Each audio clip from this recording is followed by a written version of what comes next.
Welcome to the show जिसका नाम है लोगों की कहानी कनक की जुबानी।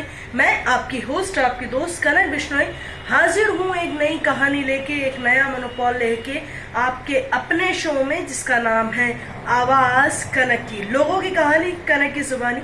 तो आइए, बहुत समय बाद अगर हमारी ये वीडियो डल रही है तो चलिए बिना वक्त जाया किए हम हमारी इस कहानी को शुरू करते हैं। सो आइए, कम विथ मी। दोस्तों, एक बार की बात है, एक शिकारी हुआ करते थे। तो शिकार करके वो एक थके आ रहे थे, बहुत थक गए थे।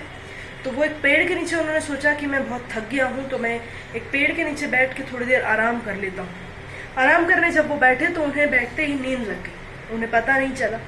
उन्हें नींद लग गई। तो नींद लगने के बाद जिस पेड़ के नीचे वो आराम कर रहे थे, जहाँ पर वो बैठे हुए थे, वहाँ की जो पत्तियां हैं उसमें से जो पत्तियां कभी हिलती, हवा के द्वारा जो हिलती, तो कभी उनके चेहरे पर धूप आती, कभी छाँव आती, कभी धूप आती, कभी छाँव आती, कभी धूप आती, कभी छाँव आती। तो वहां से पास से एक बगुला गुजर रहा था। उसने देखा कि यार एक भला मानस, एक सज्जन इंसान लेटे हुए हैं और उनके चेहरे पे कभी धूप आ रही है, कभी छाँव आ रही है, कभी धूप आ रही है, कभी छाँव आ रही। तो उन्होंने सोचा कि क्यों ना मैं इनकी मदद कर दूं, क्यों ना मैं लेटे लेटे बैठे बैठे अपने पंख फैला दूं और इस भले मानस को, थका हुआ है तो ये सो जाएगा, आराम से आराम करेगा। तो उसने वैसे ही करा। वो उस जिस डाल पे था उस डाल पे बैठा और उसने अपने पंख फैला दिए। पंख फैला दिए तो जो धूप आ रही थी वो धूप आना बंद हो गई और उस सज्जन शिकारी के चेहरे पर छाँव आने लगी। उन्हें नींद बहुत गहरी थी, उन्हें होश नहीं था कि मेरे साथ क्या हो रहा है क्या नहीं। बहुत देर तक ऐसे चलता रहा। वहीं से थोड़ी देर बाद एक कौवा गुजर रहा था। अब आप लोगों को पता है कौवे की प्रकृति, कौवे की जो रिजात है। तो कौवे ने सोचा कि यार ये मानस सो रहा है, क्यों ना इसे परेशान किया जाए।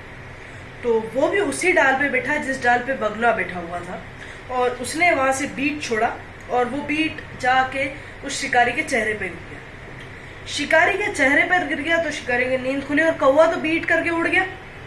शैतान है, नॉटी बॉय। तो बीट करके उड़ गया और जैसे ही शिकारी ने देखा कि यार साफ साफ क्या उसने पहना, उसने कहा ये किसने की है, किसकी हरकत है ये। तो उसकी नजर उस बगुले पे पड़ी जो उसे छांव दे रहा था। उसने निकाली, तीर चलाया, बगुला घायल हो गया। घायल होके वो नीचे गिर गए।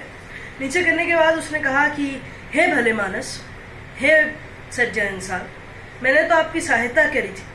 आप जब सो रहे थे, आप जब निंद्रा में थे, तो आपके चेहरे पर कभी धूप आ रही थी, कभी छाँव आ रही थी इस पेड़ के कारण। तो मैंने तो अपने पंख फैलाए थे और उसके कारण आपको छाँव मिली और आपने मुझे ही मार दिया।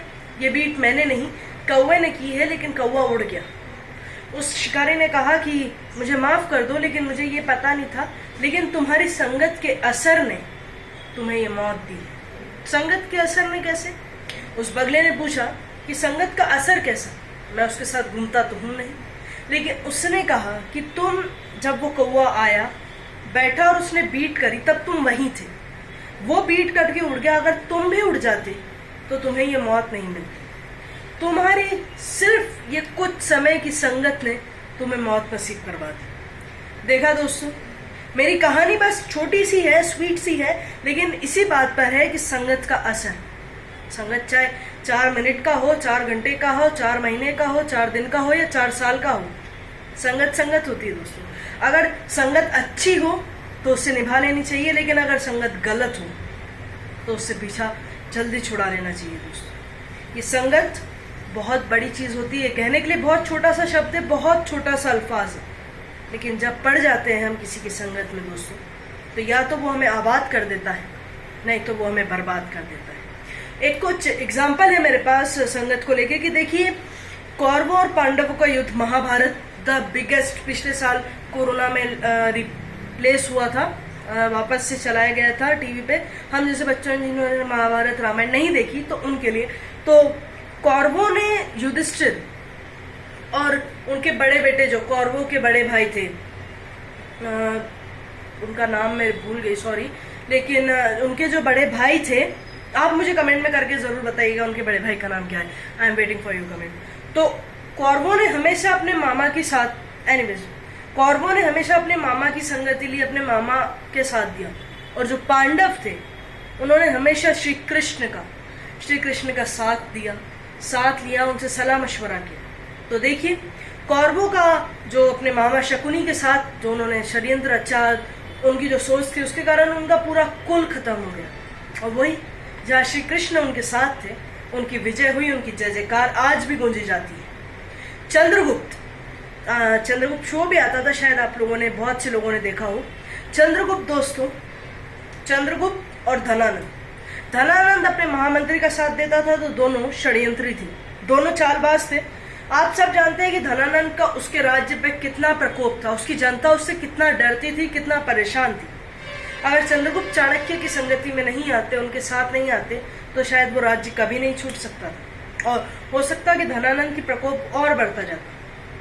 धनानंद अगर उनके महामंत्री का साथ नहीं निभाते और जब चाणक्य उनके पास गए थे और वो चाणक्य को अपना लेते, तो शायद आज उनकी भी इतिहास, उनका भी नाम बहुत अच्छे से लेता। लेकिन फैक्ट ये है कि धनानंद या चंद्रगुप्त का नाम अच्छे से लिया जाता है या नहीं।